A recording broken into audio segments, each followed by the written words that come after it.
প্রকৃত জিহাদ কি? জিহাদ কি রাষ্ট্রের সকল নাগরিকের জন্য ফরজ? রাষ্ট্র ছাড়া, রাষ্ট্রনায়ক ছাড়া, রাষ্ট্রের অনুমতি ছাড়া সশস্ত্র জিহাদের আয়োজন করা কি বৈধ? বাংলাদেশের মতো দুর্বল ছোট দেশকে কি আল্লাহ রাব্বুল আলামিন অনুমতি দিবেন বিশাল রাষ্ট্র ভারতের সাথে যুদ্ধে বা জিহাদে জড়াতে? জিহাদ পরিত্যাগকারী নামাজি হাজি দানবীরা কেন জান্নাতে যেতে পারবে না? জিহাদের সাথে সন্ত্রাসবাদের পার্থক্য কি? ইসলামের জিহাদ সম্পর্কে এমন গুরুত্বপূর্ণ প্রশ্নগুলোকে সামনে রেখেই আজকের তাফসীর এগিয়ে যাবে। ধৈর্য ধরে সম্পূর্ণ ভিডিওটি দেখুন। আপনি যদি চান কোরআনের আলো, কোরআনের সৌন্দর্য সবার কাছে ছড়িয়ে যাক, তবে ভিডিওতে লাইক দিবেন, কমেন্ট করবেন এবং চ্যানেলটি সাবস্ক্রাইব করে পাশে থাকবেন। সম্মানিত শ্রোতা মণ্ডলী, মহাগ্রন্থ আল কোরআনের ধারাবাহিক তাফসিরে আজকে ইনশাআল্লাহ আমরা পবিত্র কোরআনের সূরা আল ইমরানের 142 ও 143 নম্বর আয়াত দুটি নিয়ে আলোচনা করব।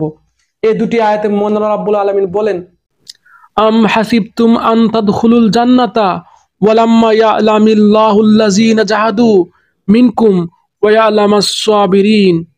তোমরা কি মনে করো তোমরা এমনি এমনি বেহেশতে প্রবেশ করে ফেলবে, অথচ আল্লাহ তাআলা পরীক্ষার মাধ্যমে এক কথা জেনে নেবেন না যে কে তার পথে জিহাদ করতে প্রস্তুত আছো এবং কে বিপদে কঠোর ধৈর্য ধারণ করতে পারছো। ওয়ালাকাদ কুনতুম তামান্নাউনাল মাউতা মিন ক্বাবলি আন তালকাউহু ফাকাদ রাআইতুমুহু ওয়া আনতুম তানজুরুন। তোমরা মৃত্যুর মুখোমুখি হওয়ার আগে থেকেই তা কামনা করছিলে, আর এখন তো তা দেখতে পাচ্ছ তোমাদের নিজেদের চর্ম চোখে। আলহামদুলিল্লাহ, চমৎকার দুটি আয়াত। এই দুটি আয়াত আল্লাহ রাব্বুল আলামিন সরাসরি বলে দিয়েছেন জান্নাত লাভের প্রধান শর্ত হচ্ছে জিহাদ বা সংগ্রাম। জান্নাত পেতে গেলে জিহাদ করতেই হবে।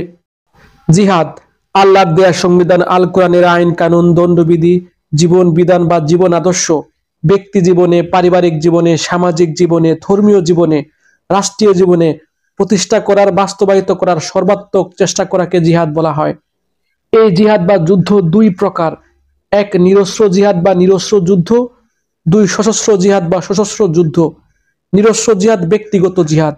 রাষ্ট্রের সাধারণ নাগরিক থাকা অবস্থায় ব্যক্তি যখন নিরস্ত্রভাবে কোরআনের জীবন ব্যবস্থা প্রচার, প্রসার ও প্রতিষ্ঠার সর্বাত্মক চেষ্টা করে, কোরআনের পক্ষে জনমত তৈরির চেষ্টা করে, তখন তাকে নিরস্ত্র জিহাদ বলা হয়। এই জিহাদের ক্ষেত্রে রাষ্ট্রের অনুমতি ছাড়া ব্যক্তি কখনো অস্ত্র হাতে তুলে নিতে পারে না। সাধারণ নাগরিক যদি তার কোরআনের মতাদর্শ প্রতিষ্ঠায় অস্ত্র হাতে তুলে নেয়, তবে সেটি জিহাদ বা যুদ্ধ নয়, এটি সন্ত্রাসবাদ।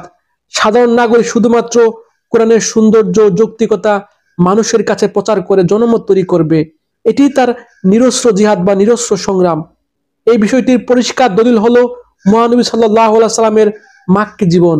মহানবী সাল্লাল্লাহু আলাইহি সাল্লাম তার প্রাথমিক জীবন মক্কায় কাটিয়েছেন, যেখানে তার রাষ্ট্রীয় ক্ষমতা ছিল না, তার অনুসারী সংখ্যাও তেমন ছিল না, যার ফলে তিনি তার মক্কার জীবনে আল্লাহর হুকুমত, আল্লাহর কোরআন প্রতিষ্ঠায় অস্ত্র হাতে তুলে নেননি।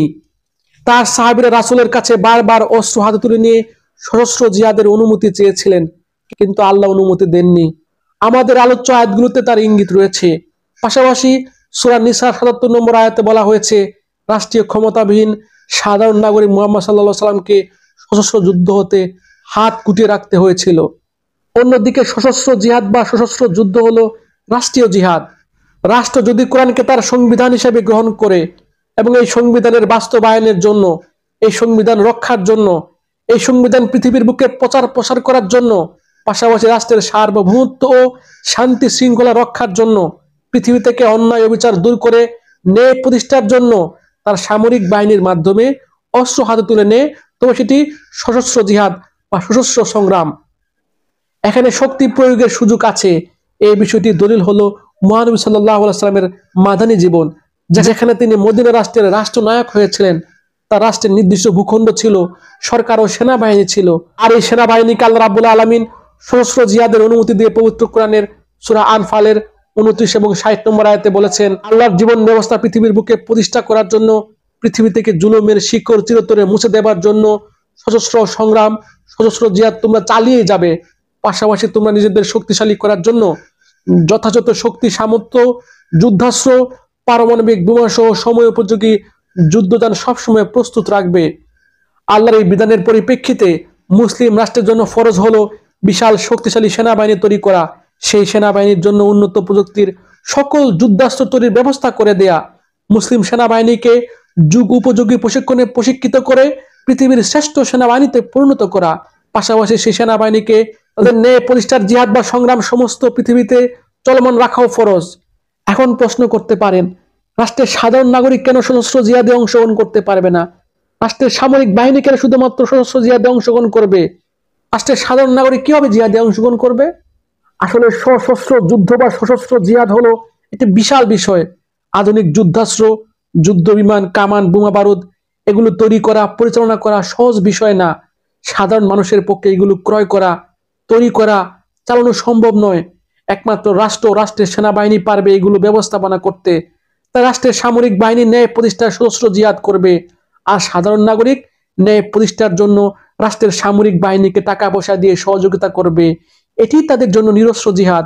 লেখনী, ওয়াজ মাহফিল, মিডিয়ার মাধ্যমে ন্যায় প্রতিষ্ঠায় তারা জনমত তৈরিতে সহায়তা করবে। এতে তাদের প্রকৃত জিহাদের হক আদায় হবে। এখন প্রশ্ন হলো, বাংলাদেশের সরকার যদি ইসলামী রাষ্ট্র প্রতিষ্ঠা করে, তারপর ইসলামী রাষ্ট্রের আয়তন বৃদ্ধি করার জন্য ভারতের বিরুদ্ধে যুদ্ধে বা জিহাদে নামতে চায়, তবে এটিকে আল কোরআন সমর্থন করবে?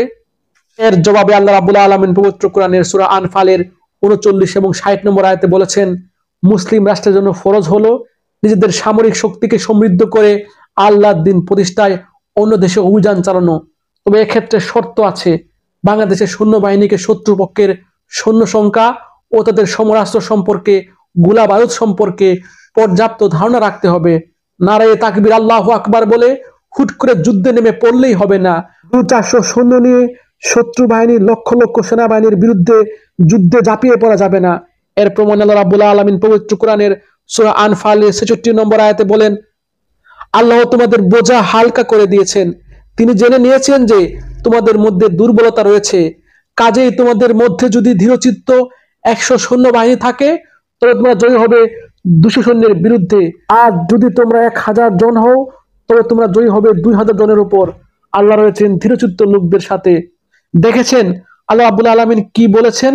আল্লাহ রাব্বুল আলামিন সরাসরি বলেছেন, তিনি তখনই মুসলিম সৈন্যদের সাহায্য করবেন, তখনই বিজয় দেবেন, যখন মুসলমানদের শক্তি সামর্থ্য শত্রুদের 3 ভাগের 1 ভাগ হবে।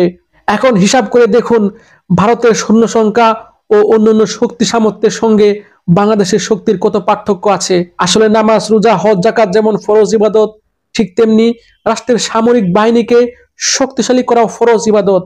তাই রাষ্ট্রকে অনুরোধ করছি, সকল মুসলমানদের কাছ থেকে আর্থিক ডোনেশন নিয়ে পারমাণবিক বোমা সহ উন্নত সকল আধুনিক যুদ্ধাস্ত্র তৈরির ব্যবস্থা করুন। এতে করে রাষ্ট্রের সার্বভৌমত্ব যেমন সমুন্নত হবে, ঠিক তেমনি আল্লাহর আদেশ জিহাদ পালন হবে।